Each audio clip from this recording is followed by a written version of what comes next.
강원도 현안과 이슈를 짚어보는 헬로 이슈토크 시간입니다.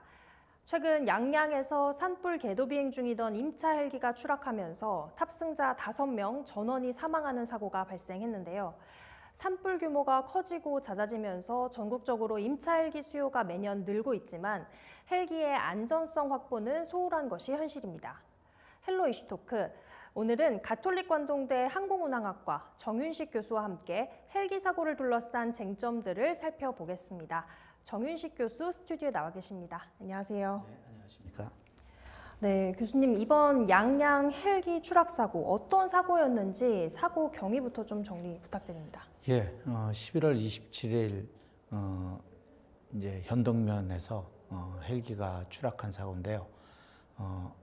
계도 비행이라고 해서 산불 방지를 하기 위해서 뭐 소각을 한다든지 하는 행동을 못하게 또는 이제 겨울철 화재 방지를 위해서 저고도에서 날아다니면서 방송을 하는 그런 형태의 계도 비행입니다. 그 와중에 헬기가 추락한 사고고요. 기장, 정비사를 포함해서 5명이 사망한 사고입니다. 그때 항공기는 우리가 말한 시콜스키 S58T, T는 이제 터보 엔진이라는 뜻이고요. 예, 항공기를 운영했는데요. 그거는 1949년에 H-19라고 해서 미군에서 개발해서 개량형으로 H-34를 만들고 그걸 다시 민수형으로 만든 거고요. 항공기는 1975년에 제작된 거기 때문에 뭐 기량은 상당히 된 것으로 보고 있습니다. 뭐 항공기 자체가 나쁘다 좋다를 떠나서 그 임무에는 어쨌든 가능한 비행기지만 지금 현재 밝혀지지는 아직 않았지만 뭐 항공기 결함에 의해서 혹시 추락한 것이 아닌가 이렇게 지금 추정을 하고 있습니다. 네, 최근 있었던 이 산불 임차 헬기 사고 중에서 동체가 전소된 것은 이번이 처음인가요? 아니, 처음은 아닙니다. 과거에 우리 광주 지역에서 강원 소방 헬기가 추락해서 전소가 된 적도 있고요. 또 강릉 비행장 강릉에서 산불 진화 도중 산림청 헬기가 전소한 것도 있는데요. 헬기가 전소가 잘 안 되는 이유는 주로 어떨 때 담수하는 과정이라든지 이럴 때 추락하면서 물에 이렇게 바로 들어가다 보니까 화재도 좀 적고 또 평지에서 작업하다 보면은 이게 착륙 형태가 아니라 강제로 떨어지는 형태가 되기 때문에 뭐 화재까지 일어나지 않는 경우가 많이 있습니다. 근데 이번 화재는 이 S58T가 비교적 대형 헬기입니다. 10명 이상이 탑승하는 그런 대형 헬기고 그러다 보면 연료 탑재량도 많고요. 또 추락한 지점이 산세가 좀 환악한 경사지다 보니까 아마 추락 후에 전복이 되면서 항공기 열원에 의해서 그 연료가 발화돼서 화재가 내지는 폭발이 일어나지 않았나 이렇게 추정하고 있습니다. 그렇군요. 네, 사고 헬기가 이제 제자리에서 돌다가 추락하는 영상이 공개가 되기도 했습니다. 이번 사고의 원인은 지금 현재까지 어떻게 분석이 되고 있죠? 그 CCTV에 나온 그 내용을 보면 전형적으로 우리 후방 회전 날개, 꼬리 회전 날개가 파손 또는 동력이 차단됐을 때 일어나는 그런 현상처럼 일단 나타났습니다. 그래서 뭐 그게 꼭 사고 원인이다 이렇게 말을 못하지만 지금 현재 그게 주 원인이 아닌가 이렇게 판별하고 있고요. 이 꼬리 회전 날개의 역할이라는 것은 그 추락 CCTV에도 보면 동체가 오른쪽으로 도는 모습이 굉장히 보이지 않습니까? 이 헬리콥터의 주 회전 날개가 도는 방향에 반대 방향으로 동체가 돌려는 현상이 생깁니다. 작용 반작용에 의해서요. 그거를 뒤에 꼬리 회전 날개가 마치 선풍기처럼 한쪽 방향으로 바람을 밀어서 헬리콥터가 회전을 못하게 하는 건데 그 기능이 상실되면 헬리콥터가 이렇게 주 로터, 주 회전 날개 반대 방향으로 동체가 도는 현상이 생겨서 그거를 보고 이렇게 유추하고 있습니다. 꼬리 날개가 파손이 되면서 이제 동체가 주 회전 날개 반대 방향으로 돌게 됐다 이렇게 설명을 해주셨는데 이제 사고 직후에 초기 조사 과정에서는 이제 사고 헬기에 블랙박스가 설치되어 있지 않아서 이제 원인 조사에 어려움을 겪기도 했다는데 네, 맞습니까? 예, 지금 원래 블랙박스는 초기에 제작 시에는 다 없었기 때문에 오래된 항공기에서는 추가로 장착을 해야 됩니다. 근데 거기에 장착을 하기 위해서는 서로 개조를 해야 되고 또 비용이 많이 들기 때문에 이제 항공 당국에서나 국제적으로 1989년 1월 이전에 생산된 거에 대해서는 유예를 해주고 있습니다. 혹시 운영자가 안 그래도 달고 싶다 할 경우에 달아도 되지만 안 달아도 운영하는데 문제가 없고요. 그러다 보니까 목격자 또는 이제 CCTV 아니면 항공기 잔해에서 그 사고 원인을 찾아야 되니까 좀 어려움이 많이 있는 것 같습니다. 그렇군요. 네, 이번 사고에서는 또 사고 난 헬기에 미신고 인원이 탑승한 문제도 지적이 되고 있습니다. 이 부분도 사고의 원인과 좀 관련이 있을까요? 원인이 있다 없다 이렇게 딱 지금 말씀드리긴 뭐하지만 어쨌든 항공안전법상으로는 탑승 인원의 전원에 대해서 우리 비행 계획서에 쓰게 돼 있고 그 쓰는 절차가 운항 기술 기준에 정확히 나와 있습니다. 그거를 안 했다는 건 일단 법적인 위반이기 때문에 행정처분의 대상이고요. 근데 그게 단지 실수라 이렇게 또 표현이 되면 좀 다른 문제이기 때문에 어쨌든 그 문제에 대해서는 밝혀야 되는 거고요. 그 행정처분을 받는 게 조종사의 자체 처분도 있지만 항공법에서는 양벌 규정을 적용하고 있습니다. 그 운행하는 그 조종사 즉 승무원에 대해서도 처벌하지만 그거를 운영하는 항공사 운영사에도 같이 처벌하기 때문에 아마 그거는 조사를 해서 과연 어떤 사유에 의해서 그렇게 된 건지. 그러나 현재 내용으로는 어쨌든 미기록 신고가 정확하지 않은 거기 때문에 어떤 문제가 좀 발생될 것으로 생각이 됩니다. 조종사뿐만 아니라 항공사 운영사까지 처벌의 대상이 될 수도 있다라고 네. 말씀해 네. 주신 건데 이제 사고 이후에 헬기 동체를 수거하는 작업이 이루어졌는데요. 네. 이제 또 앞으로 조사 어떤 과정이 남아 있죠? 사고 조사는 굉장히 복잡하고 오랜 시간입니다. 짧게는 1년, 길게는 몇 수년까지도 가기 때문에요. 일단 사고가 나면 우리나라는 항공철도사고조사위원회 그 조사관들이 즉시 이제 파견이 됩니다. 그래서 한 팀은 운영사 쪽으로 가고 항공사 쪽으로 가고 한 팀은 사고 지역으로 가서 조사를 하고요. 사고가 꼭 기체적인 것일 수도 있지만 인적 요인에 의한 심지어 과거 사례를 보면 조종사가 자살 비행을 하는 경우도 있었기 때문에 그런 건지 아니면 운영사가 뭐 잘못된 너무 무리한 임무를 요구했다든지 또는 연료 상태가 이제 오염이 돼서 비행기가 엔진이 꺼였다든지 이런 상태가 있기 때문에 그런 것들을 운영사 쪽으로 가서 전체 검사를 하고요. 조사팀은 항공기의 추락지점에서 나무가 잘린 상태라든지 뭐 지형을 보고 추락 경로, 그 다음에 어떻게 파손이 됐나, 또 파손된 부위를 다 수거해서 없는 부위가 만약에 발견이 되면 실제 공중에서 이제 떨어졌다고 판단해서 넓은 적 수 킬로미터 이상을 또 수색 작업을 합니다. 그래서 그런 것들을 하나하나 위치를 다 그림을 그리고 사진을 찍고 그게 끝난 뒤에 그 잔해물들을 수거해서 김포공항에 있는 항공철도사고조사위원회 그 조사실이 있습니다. 그 조사실에 가서 현미경 검사, 엑스레이 검사, 그 다음에 심지어는 잔해물을 다시 재조립을 합니다.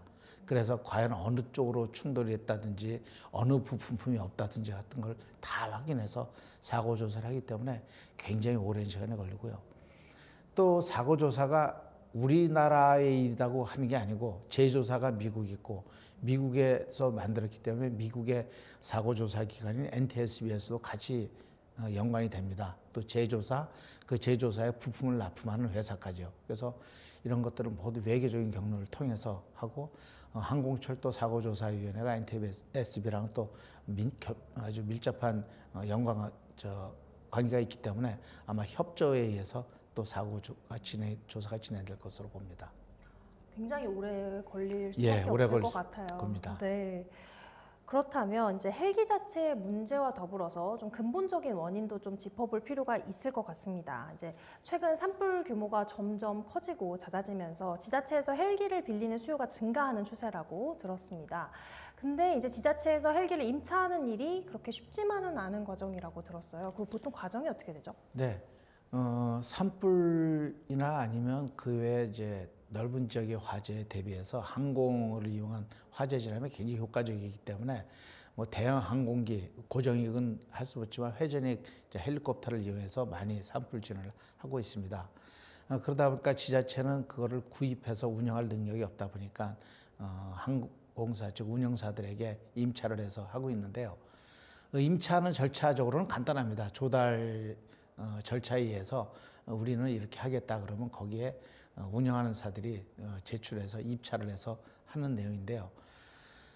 그 입찰 내용에는 항공기의 이력을 정확히 볼 수가 없습니다. 그 회사의 능력만 보는 거기 때문에 비행기가 여러 대 있다 그러면 어느 비행기가 올지를 사실을 파악하기가 좀 어려운 상태입니다. 물론 항공 정보 사이트라든지 이쪽에 들어가서 확인할 수도 있지만 지자체 항공을 전문으로 파악할 수 있는 전문 인력이 사실 없다 보니까 그거를 세밀하게 볼 수 있는 능력이 좀 부족한 건 사실입니다. 그러다 보면 계약을 한 뒤에 자기네가 원하는 요구사항이 좀 미비하다든지 하는 것을 좀 파악하기에 뒤늦은 경우가 있죠. 그래서 그런 문제가 있기 때문에 좀 계약하는 단계에서 업체의 정보라든지 이런 것들을 좀 정확하게 전달될 수 있도록 하는 것이 좀 좋지 않겠냐. 또 근데 그게 입찰 문제에서 잘못하면 어떤 업체에 제한을 또 주는 그런 문제가 생기기 때문에 그것도 아마 정부 당국에서는 좀 신중하게 좀 생각하는 것 같습니다. 네. 방금 말씀하신 대로 이제 지자체에서 헬기 관련 전문 지식을 이제 좀 가진 인력이 없는 이제 그런 상황도 문제지만 이제 요새 또 헬기 운영의 안전성보다는 지자체의 예산 규모에 맞는 헬기를 선점하는 데 급급하다 보니까 안전은 뒷전이 되는 경우도 많은 것 같아요. 특히 이번에 추락한 헬기의 연수, 기량이 이제 47년 된 기종이라는 부분에 또 많은 분들 놀라시기도 했는데 이런 47년 이 기량도 이 사고의 원인과 또 관련 지을 수 있을까요? 그냥 결론적으로 얘기하면 거의 없다 이렇게 저희는 표현을 합니다. 이제 항공기가 처음에 나왔을 때로 그대로 쓰는 게 아니고요. 뭐 3,000시간 정도 지나면 엔진을 완전 교체하고 뒤에 날개 같은 것도 뭐 몇천 시간 되면 새로 교체하고 하다 보면 결국은 40년 정도 지나면 껍데기 몇 부분 빼놓고서는 전부 다 바뀌어 있는 상태라고 해도 과언이 아닙니다. 또 오래된 비행기는 또 장점이 뭐가 있냐면 기술적으로 굉장히 안정된 상태이기 때문에 부품이 설계가 잘못됐다든지 이런 것들을 참 찾아보기가 어려운 좀 안정화된 기체입니다. 그러다 보니까 정비만 잘해주고 그 절차에 의해서 업무 절차만 정확히 수행한다면 안전에는 큰 문제가 없을 것으로 판단을 하고 있고요. 그러나 이제 오래된 비행기에 대한 그 정비라든지 이런 문제가 정말 제대로 이루어지느냐, 업체가 좀 군소업체의 경우는 좀 미비할 수가 있거든요.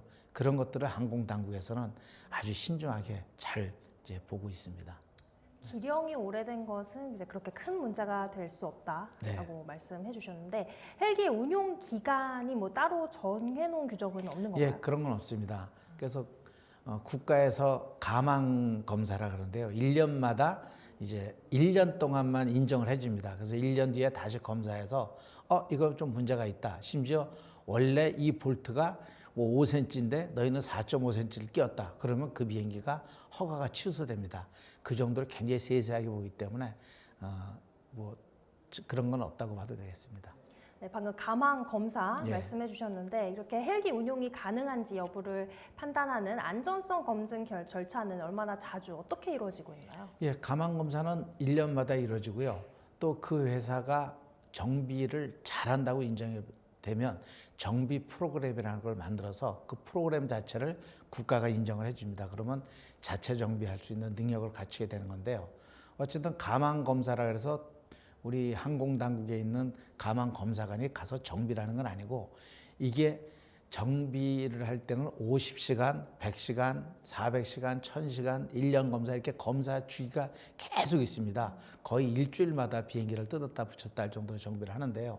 그런 것들을 시간에 정말 맞춰서 했느냐, 그리고 부속을 갈았다고 했는데 이 부속이 정말 제대로 들어와서 했느냐 해서 심지어 제작사 부품사의 영수증까지 확인하고 거기에 도입한 교육 일지까지도 보고 하면서 모든 걸 세세하게 보고 그런 것들을 정비사가 정비 시간이 이건 원래 30분짜리 검사인데 왜 20분 만에 정비가 끝났지 하면 그것도 전부 의심의 대상이 돼서 재확인을 하고 하는 그런 게 가망 검사입니다. 그래서 가망 검사를 통과했다 하면 최소한 1년간은 문제가 없다 이렇게 보기 때문에 항공기 운항에서는 큰 문제 없을 것으로 보고 있습니다. 네. 상당히 가망 검사가 꼼꼼하게 이루어지네요. 네, 그렇습니다. 네. 그렇다면 정부에서는 헬기 운용 안정성 같은 관련 문제에 대해서 어떻게 파악하고 요새 어떻게 대처하고 있는지 궁금한데요. 예, 항공당국에서는 이제 정비 담당하는 부서들이 있고 뭐 그런 가망을 담당하는 쪽이 있는데요. 거기서 하기도 하지만 요새 지금까지 잘해왔지만 그래도 계속 추세가 지금 사고가 일어나는 추세이기 때문에 항공당국, 학계, 그다음에 연구소 이런 여러 기관들이 모여서 TF를 만들었습니다. 올해 8월에. 그래서 거기서 어떻게 항공사고를 줄일 것인가 그리고 항공사고 줄임과 동시에 효율적인 운영을 할 것인가 하는 것에 대해 연구를 계속 진행 중입니다. 이게 진행이 아직 결과가 나오지 않은 상태에서 사고가 났기 때문에 마치 항공당국이 아무것도 안 하는 것처럼 보이지만 사실 계속 연구하고 있고 거기에 대한 절차를 좀 마련하고 있고요. 군소업체 같은 경우는 모의비행 훈련 장치를 해서 비상훈련 같은 걸 하기가 힘듭니다. 그 장비들이 뭐 100억씩, 200억씩 하는 장비라서 굉장히 비싸니까 그런 것들을 도입해서 그런 군소업체 훈련을 시켜준다든지 하는 그런 절차들을 수립 중에 있습니다. 근데 아직은 이제 그게 수행이 되지 않은 단계이기 때문에 하는데 조만간 이제 더 박차를 가해서 항공 안전 또 항공 이런 비상 사고 대비한 그런 절차들을 만들 것으로 보고 있습니다. 그러니까 저희가 알게 모르게 국가에서 굉장히 많은 또 항공 안전과 관련해서 노력을 하고 있다. 네. 알겠습니다. 그렇다면 이제 헬기 추락이 아무래도 탑승자들의 생명과 직결되는 문제잖아요. 그렇기 때문에 좀 더 이제 앞으로 철저하게 그런 사고를 방지하기 위한 대책이 필요할 것 같습니다. 어떤 대책이 마련돼야 된다고 보시나요? 지금 현재 대책은 이제 이게 어느 정도 규모의 경제가 돼야 사실은 안전성이 좀 확보되는 것도 있습니다. 그러다 보니까 사실 과거 통합 정비를 한다든지 뭐 통합 관리 운영을 한다든지 이런 내용이 나왔지만 또 개인 사기업이기 때문에 그렇게 또 할 수도 없는 그런 여건이 되고 있습니다. 그래서 정부에서는 그런 정비라든지 운영이라든지 이런 거에 대한 정보를 제공하고 하는 것에 대해서 노력을 하고요. 또 하나가 지금 계약하는 단계에서 이제 지자체가 항공 전문가가 좀 개입이 돼서 실제 계약 사항이 이런 거다 아니면 이런 게 좀 미비하다 하는 것들을 좀 검토를 하는 좀 절차가 좀 포함이 되면 좋지 않겠나 하는 생각이 들고 있고요. 또 대형 그 우리나라 산림항공본부라든지 같은 데는 거기에 산림항공청 항공에서는 굉장히 많은 항공기를 운영하기 때문에 거기에 또 운영 노하우 이런 것들이 있으니까 그런 것들을 좀 이렇게 전파해서 안전한 또 운영이 될 수 있도록 하는 것도 많은 도움이 될 것으로 생각이 됩니다. 그렇다면 이제 해외의 사례도 조금 궁금해합니다. 해외에서는 헬기 관리를 평소에 어떻게 하는지, 또 국가에서 점검을 뭐 얼마나 자주 하는지, 혹은 또 임차 과정에서 안전성 부분을 얼마나 국가에서 따지는지 이런 게 좀 궁금한데 해외 사례는 어떤가요? 예, 뭐 우리나라랑 별반 차이 없다고 보셔도 되는 게요. 이 항공에서는 우리가 말한 글로벌 스탠다드화 돼 있기 때문에 국제 민간 항공기구에서 정한 절차에 의해서 모든 걸 같이 운영하고 있습니다. 그래서 우리나라도 국제 민간 항공기의 회원사이기 때문에 그 절차대로 운영을 하고 만약에 거기에 미비할 경우에는 우리나라의 안전 등급을 떨어뜨립니다. 그래서 그 안전 등급 떨어지면 이제 다른 나라 사람들이 우리나라 국적사 항공기를 이용 안 한다든지 뭐 이런 일이 생기기 때문에요. 굉장히 좀 그 표준에 맞춰서 할 수 있도록 노력을 하고 있고요. 단지 이러한 사업들이 우리 운송 사업이 아닌 사용 사업이라고 해서 뭐 화물을 나른다든지 화재 진압하는 건 사용 사업이 조금 좀 다른 업무이다 보니까 약간의 특수한 업무에 준하다 보니까요. 거기에 개별적으로 좀 더 세분화된 안전 절차를 좀 더 만들어야 되는 게 필요하다고 생각을 합니다. 국제 기준이 마련되어 있기 때문에 이제 다른 나라도 그렇게 크게 다르지 않을 것이다. 예, 그렇습니다. 네, 알겠습니다. 네, 오늘 교수님과 이번 헬기 추락 사고 관련한 이야기 나눠보았는데요. 아무쪼록 시간이 걸려도 사고 원인이 좀 명확하게 규명이 됐으면 좋겠습니다. 네, 오늘 말씀 감사합니다. 네, 감사합니다. 네, 가톨릭 관동대 항공운항학과 정윤식 교수와 함께한 헬로 이슈 토크. 오늘은 여기까지입니다. 시청해주신 여러분 고맙습니다.